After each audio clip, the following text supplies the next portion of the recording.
defence industry policy, I think, has real momentum in Australia. The Liberal and National Coalition has been very invested in making sure that we build Australia's defence capability. We saw for many years where our defence industry capability had basically been run down. We've now committed, of course, to a $195 billion build-up of the defence industry capability, and so we're making sure that we're executing this. From my perspective as the incoming Minister, following on from my predecessor, Christopher Pyne, who frankly did an outstanding job at engaging with industry, building momentum, I want to make sure that we continue that momentum. I want to make sure that we continue to make sure that the SME sector in particular is aware of the opportunities that are presented to them, both domestically as well as being able to build their export potential and invest in capability to make sure that Australia's defence industry goes from strength to strength. The federal Liberal National Government is investing $195 billion in terms of defence industry capability build-up. I think the work that the McGowan government's doing here in WA will dovetail nicely with that federal plan. Of course, the federal plan is encapsulated in the integrated investment plan, but we also put money on the table to boost defence industrial capability. We're doing that through the CDIC, we're doing it through the DICP, all of this making sure that we provide the support that industry is looking for. We want them to grow their potential, we want them to grow their capability. We're willing to invest through the Defence Innovation Hub and the Next Generation Fund and the technology of the future, as well as to make sure that in terms of SME in particular, the defence industry is able to really have the capability that we need not only to meet domestic demand and domestic requirements, but also exports as well. We wanted to provide commercial certainty for industry and in particular the SME sector in defence. One of the ways we can provide that certainty is by making sure that there's a clear enunciation of the federal Liberal National Government's plans with respect to defence expenditure.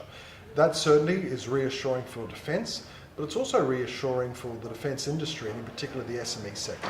If they know through the integrated investment plan where we're going to be spending money, what the projects will be, what the opportunities for SME engagement will be, by having a really strong focus on AIC with respect to defence primes, all of that provides the commercial certainty that SMEs are looking for. That will help to drive their investment. Plus, we'll invest in them through the Defence Innovation Hub. This is funding to boost capability among the SME sector, as well as invest in the future of the defence industry through the Next Generation Fund. All of that working through the CDIC, which effectively is the front door for industry engagement with defence, will mean that the sector will have a very bright future when it comes to investment in Australia's defence industry. I think we've seen a big ramp up in capability in Australia, and no doubt that's come from the Defence White Paper. The Liberal National Government federally has been very focused on providing commercial certainty and defence certainty. That's why we've announced the $195 billion build-up. It's why we committed to 2% of GDP spending in defence. We know that defence appreciates having that certainty around their investment profile. We also know that that's critical for driving investment decisions and labour force management, not just for the primes, but for the SME sector too. And there's going to continue to be challenges. We'll see from time to time budget pressures, but one thing is clear.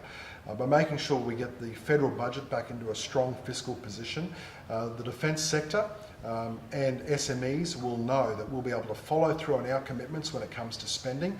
That can provide reassurance to them, means that they can take those decisions about whether they're going to invest money, can take those decisions about whether they're going to employ workers, and by having that continuous pipeline, in particular, for example, the continuous pipeline around ships, they will know that there's going to be a pipeline of projects that they can be involved with, whether it's through sustainment or capability acquisition over the years and decades ahead. Under the Liberal National Government, we want to absolutely put that to bed, make sure that's behind us, move forward, and that's what we're focused on for industry, which is why having certainty around that funding is so critical.